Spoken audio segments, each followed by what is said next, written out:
Taste the Daily. Tiruppur மாவட்டம் தாராபுரம் பகுதியில் மண்பாண்ட தொழில் நலிவடைந்து வருவதாக தொழிலாளர்கள் வேதனை தெரிவிக்கின்றனர். பல்வேறு கிராமத்தினர் மண்பாண்ட தொழிலில் ஈடுபட்டிருந்த நிலையில் தற்போது வெகு சிலர் மட்டுமே இருக்கின்றனர் என்றும், மாற்றுப் பொருட்களின் வருகை, ஆட்களின் கூலி, மூலப்பொருட்களின் விலை என பல காரணங்களால் இந்த தொழில் நலிவடைந்திருப்பதாகவும், பொங்கல் பானை மற்றும் கார்த்திகை தீபத்திற்கு அகல் விளக்கு தயாரிப்பதன் மூலம் கிடைக்கும் வருவாயை வைத்து ஆண்டு முழுவதும் குடும்பத்தை நடத்த வேண்டிய சூழல் உள்ளதாகவும் வேதனை தெரிவிக்கின்றனர். எனவே திமுக அரசு மண்பாண்ட தொழிலை ஊக்குவிக்க நலத்திட்ட உதவிகளை வழங்க வேண்டும் என கோரிக்கை விடுத்துள்ளனர். உத்தரப்பிரதேச மாநிலம் சண்டிகரில் மின் வாரியத்தை தனியாரிடம் கொடுத்ததை கண்டித்து போராடும் ஊழியர்களுக்கு ஆதரவு தெரிவித்து தமிழ்நாட்டில் ஆர்ப்பாட்டங்கள் நடைபெற்றது. திருச்சி மாவட்டம் தென்னூரில் தமிழ்நாடு மின்வாரிய தொழிற்சங்கங்களின் கூட்டு நடவடிக்கை குழு சார்பில் மின்வாரியத்தை தனியாருக்கு தாரை வார்க்கும் தமிழக அரசை கண்டித்தும், சண்டிகர் உத்தரப்பிரதேச மாநிலத்தில் தொழிலாளர்கள் போராட்டத்திற்கு ஆதரவு தெரிவித்தும் தமிழ்நாடு மின் ஊழியர் மத்திய அமைப்பு மாநில துணைத் தலைவர் ரெங்கராஜன் தலைமையில் ஆர்ப்பாட்டம் நடைபெற்றது. இதேபோன்று மயிலாடுதுறை மாவட்டத்தில் தமிழ்நாடு மின்வாரிய எம்ப்ளாயீஸ் ஃபெடரேஷன் அமைப்பு சார்பில் தமிழ்நாடு மின் ஊழியர் மாநில செயலாளர் செல்வராஜ் தலைமையில் ஆர்ப்பாட்டம் நடைபெற்றது. இந்த ஆர்ப்பாட்டங்களில் ஏராளமான மின் ஊழியர்கள் கலந்து கொண்டு அரசுக்கு எதிராக முழக்கங்களை எழுப்பினர். தமிழ்நாட்டிலும் தனியார் மயத்தை தீவிரமாக அமல்படுத்துவதற்குரிய நடவடிக்கைகளை தமிழ்நாடு அரசாங்கம் எடுத்து வருவதாகத்தான் நாம் கருதுகிறோம்.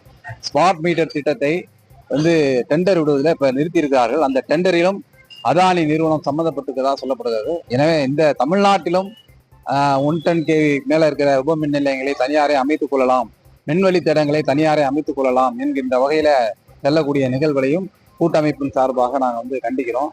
தமிழ்நாடு அரசாங்கம் அந்த மாதிரியான நடவடிக்கையை கைவிட வேண்டும், தனியார் மய நடவடிக்கையை கைவிட வேண்டும்.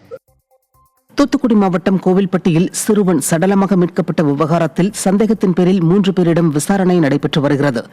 காந்திநகர் பகுதியில் காணாமல் போன சிறுவன் கருப்பசாமி வாய் மற்றும் ஆசனவாய் பகுதியில் சிறு காயங்களுடன் சடலமாக மீட்கப்பட்டார். இந்த நிலையில் சிறுவனின் மர்ம மரணம் தொடர்பாக சந்தேகத்தின் பேரில் 3 பேரிடம் தனி இடத்தில் வைத்து விசாரணை நடைபெற்று வருகிறது. உடற்குறாய்வு முடிந்து வீட்டிற்கு கொண்டுவரப்பட்ட சிறுவனின் உடலை கண்டு உறவினர்கள் கதறி அழுதது அப்பகுதியில் பெரும் சோகத்தை ஏற்படுத்தியது. தேனி மாவட்டம் தேவதானப்பட்டி காவல்துறை சோதனைச் சாவடியில் பட்டப்பகலிலேயே தூங்கிய காவலரால் சுமார் அரை மணி நேரம் போக்குவரத்து பாதிக்கப்பட்டது. திண்டுக்கல் தேனி மாவட்ட எல்லையில் உள்ள சோதனைச் சாவடியில் பணியில் இருந்த காவலர் நீண்ட நேரம் தூங்கியுள்ளார். ஹாரன் அடித்தும் எழாததால் வாகன ஓட்டிகள் காவலர் தூங்கியதை தங்கள் செல்போனில் வீடியோவாக பதிவு செய்து வெளியிட்டுள்ளனர். சோதனைச் சாவடி காவலரை தூங்கினால் கஞ்சா உள்ளிட்ட போதைப் பொருட்கள் கடத்தலை எவ்வாறு கண்டுபிடிக்க முடியும் என மக்கள் கேள்வி எழுப்புகின்றனர். திருச்சி மாவட்டம் மணப்பாறை அருகே மயானத்திற்கு செல்ல பாதை வசதி இல்லாததால் ஆற்றை கடப்பதற்கு இறந்தவர்களை டியூபில் வைத்து எடுத்துச் செல்லும் அவல நிலை உள்ளது.